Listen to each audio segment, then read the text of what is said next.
I'm aware of some impacts that have occurred. Some damning evidence coming out through photographs. Australia Coal has admitted the mining has contributed to the problem and says it's working with landholders and the government to fix. Much of it is starting to die, and part of the creek has actually dried up.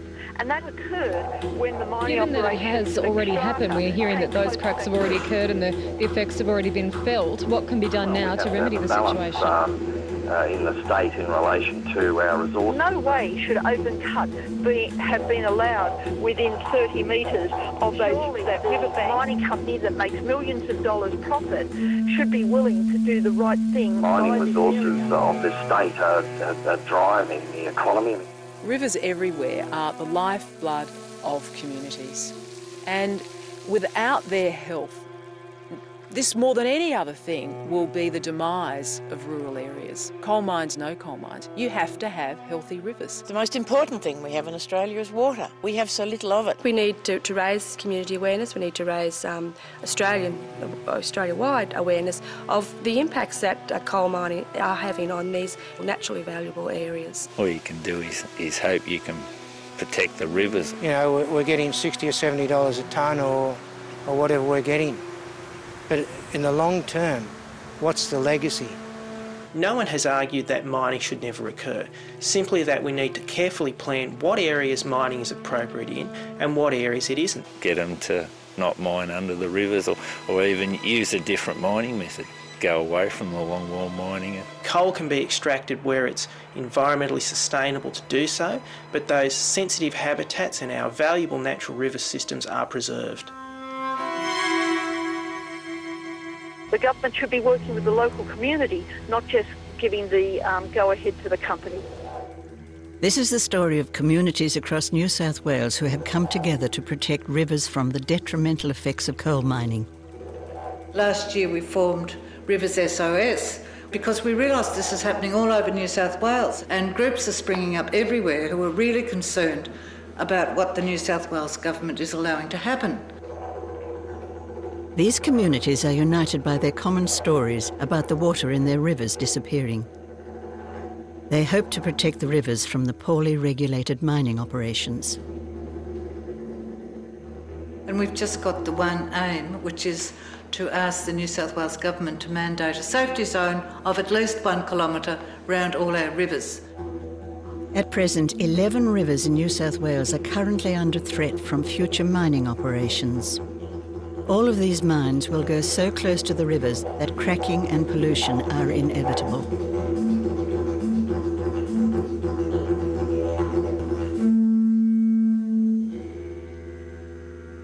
Three generations of the Williams family have lived on the Cataract River. Mike Williams has seen firsthand the damage done by mining. In the mid-1990s, their beloved river turned red. It was brought to my notice by my nephew, Rick Williams, who raced up. He said, "Uncle Mike, our fishing hole's gone." And this seemed to just happen overnight. And there was just dead fish, all species, Murray cod, catfish, eel-tail catfish, silver perch, spiny-back lobsters, just all dead on the sunburnt rocks down there.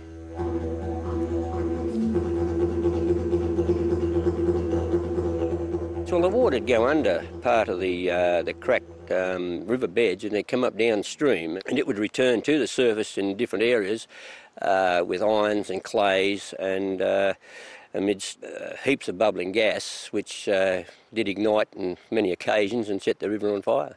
Naturally, we got onto the mines, having other parts of my family in the mines at the time, and I said, "There's something gone wrong here." And they said, "Oh no, we had Mr. Jim Armstrong come down straight away. He was their PR man at the time, or property manager, and he said, it's nothing to do with mining, it's got to be the drought." Well, since 1943, or call it 1950, when I'm old enough to remember then, we've had more severe droughts in this area than we've ever had before. Droughts, bushfires, we've had stock die everywhere. But the river held up with groundwater. There was always a trickle of water. It just went overnight, the whole thing was dead. Things were so bad along the Cataract River that several families took the BHP to court. The parties weren't looking for monetary compensation. We just wanted this thing stopped or not to happen again. The families won the case in 1998. The mining warden from the trial concluded 80% of the damage to the river was the result of longwall mining. Only 20% was due to drought. These court findings clearly demonstrated the mine was at fault. The information reaching the public and our politicians remains distorted. The studies that I have available suggest that mining has not been the most significant impact upon the health of some of our streams, and in fact the one on the Cataract River some time back suggested that in fact the major impact was things like agricultural runoff, lower environmental flows rather than mining, and in fact made it clear that mining wasn't a major source of any of the difficulties of the stream. In actual fact, the cataract relies on 1.7 megalitres of water per day being pumped down the river. These current flow releases are not enough to keep the river flowing or maintain acceptable water quality.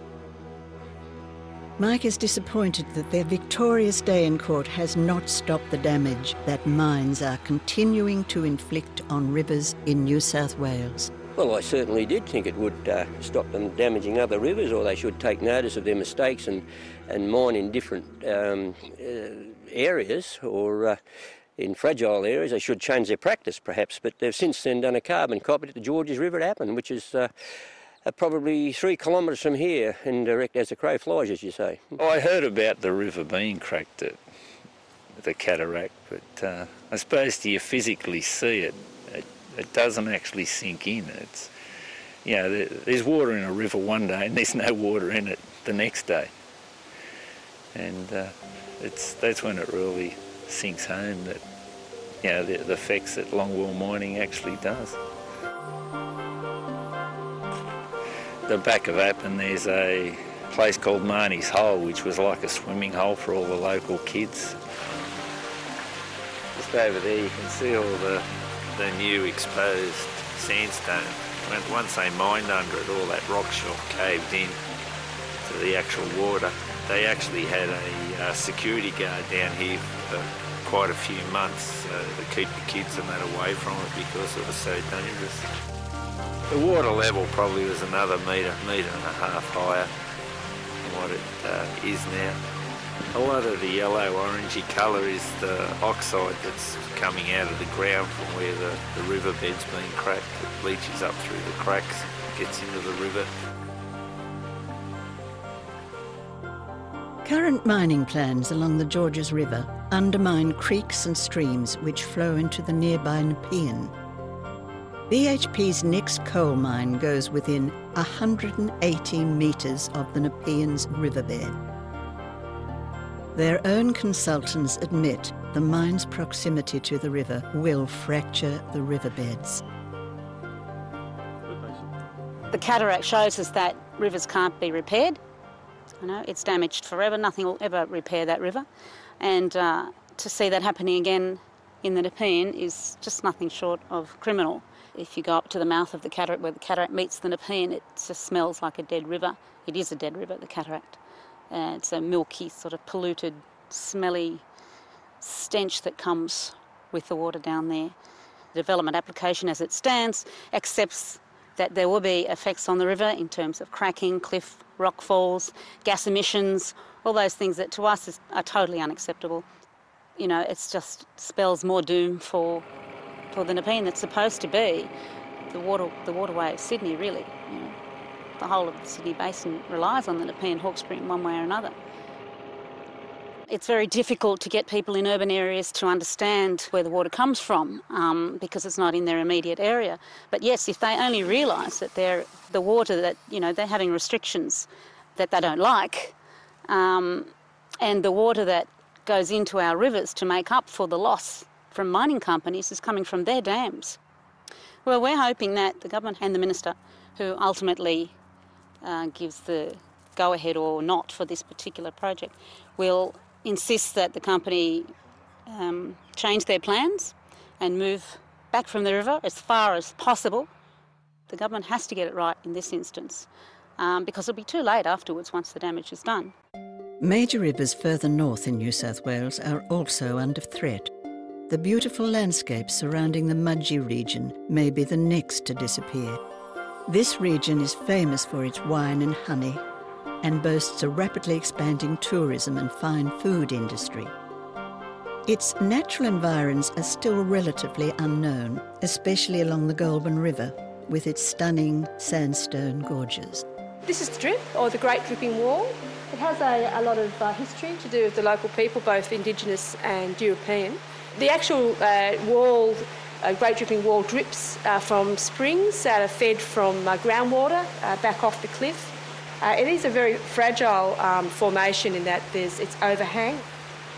The Longwall mine is proposing to come within about 200, 230 metres of this feature, and we're very concerned that any sort of ground movements that are instigated by the collapse of the Longwall will either fracture or crack this, could even, worst case scenario, bring it down.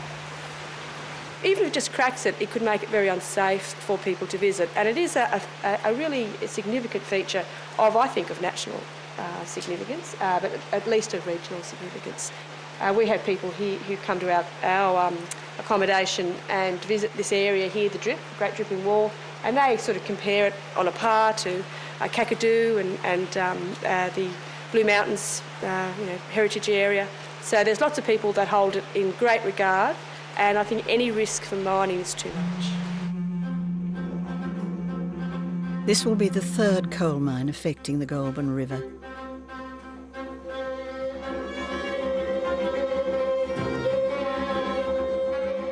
Yulin coal mines started up in the mid-1980s, and the first thing they did was divert the river. This diversion was very unsympathetic with the whole area. It removed alluvial aquifers. It destroyed quite a section of the river. The result is that we have a very unstable, eroding channel, very unaesthetic, very ugly. Also, the sediment that collects on the bottom gets washed further down into the national park and down through these gorge areas here, and that affects the sandy base from the point of view of increasing the nutrients and hence the algae build-up. So we have an ongoing legacy of this diversion. They've now come back and want to put another mine in opposite this diversion and actually mine all the catchment that runs into the top end of the Goulburn, the Moolarben area, as well as underground mine up within far too close to these cliffs and gorges that are in this more wild section of the river. Mudgee is a very diverse economy anyway. It has tourism, it has farming, it has an abattoir, it already has an existing mine. And from the point of view of jobs, already I think the maximum amount of people could be employed by the two existing approved mines. Actually, they've got to employ no locals. They've got to advertise it to locals, but they're not necessarily going to give us the job. They'll give us 2% of the work, which is really nothing. Unless you've got the qualifications, you won't get a start anyway. So, as in feeding the locals, no. The area does have a future from the tourism point of view, but the water is one of its greatest assets, of far more value than the coal in the long term.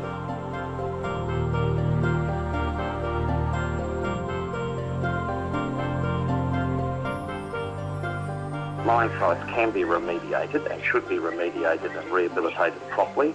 We are aware that there have been some problems in this area in the past. We believe that remediation in the difficult ones has been by and large successful.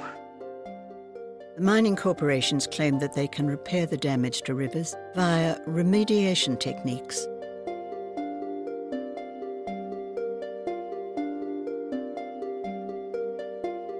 There have been a number of remediation techniques which have been attempted to reduce the damage from longwall mining to river systems.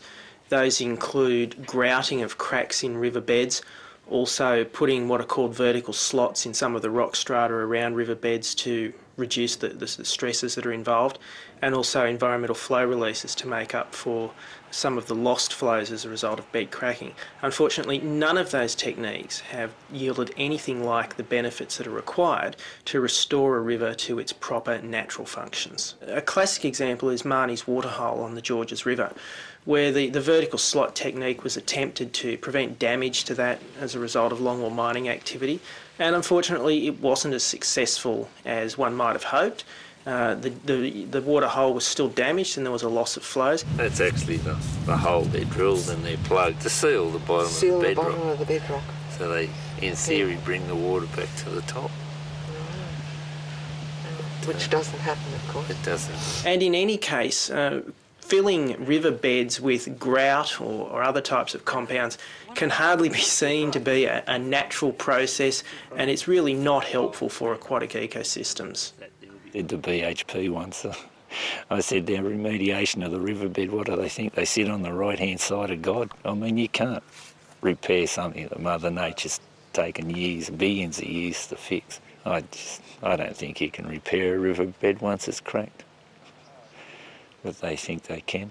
The only way to protect river ecosystems and the values of those areas is to manage things properly and prevent damage in the first place by not longwall mining under sensitive habitats. What we've found generally, the information I have, is that some of this cracking is of a temporary nature in terms of loss of water, and that there's a self-healing process or self-remediating process. Where that hasn't occurred, for instance, along South Wambo Creek, the company carried out a $1.6 million remediation program, which I understand has been successful in addressing the particular problem.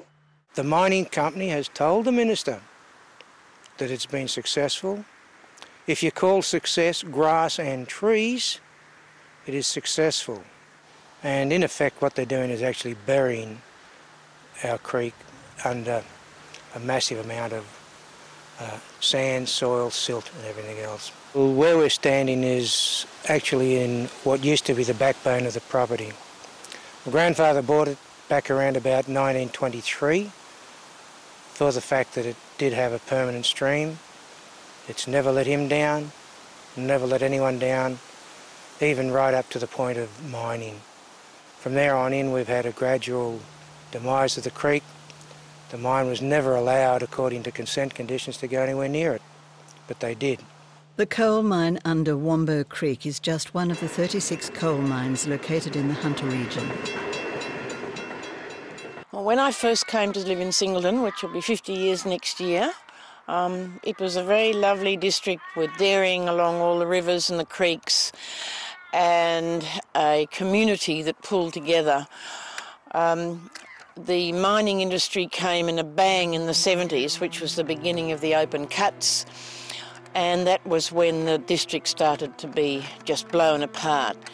People were bought out, families were blown apart, the whole district was decimated with not just one mine, but there were so many different mines came into the area at the time. There's a lot of mining in the Hunter Valley, and a lot of people who even live on the river, some of them work in coal mines. But there had never been any discussion of coal mining right in the reaches of the upper Hunter catchment until 2001, when we first heard that Bickham Coal Company were planning to put a big open cut right next to the Pages River. Well, then about 25 years ago, a mine, longwall mine, under Bowman's Creek, and the owner of a property upstream of us discovered wonder in the creek when he went to cross it to find his cattle. Went walking upstream and found that the bottom had fallen out of the creek into the longwall. The other thing I was concerned about, I said, you know, you're going to take all this water out. And they said, oh no, we might put water back. Now, 4 years ago, I didn't know what that meant. Putting water back, I remember thinking, oh, putting water back, but what quality water? So we don't want dirty, cold, saline, sulphurous water put back in our lovely, clean Pages River. And these are the sorts of things that I didn't know back in 2001 that I've and the community have had to learn about.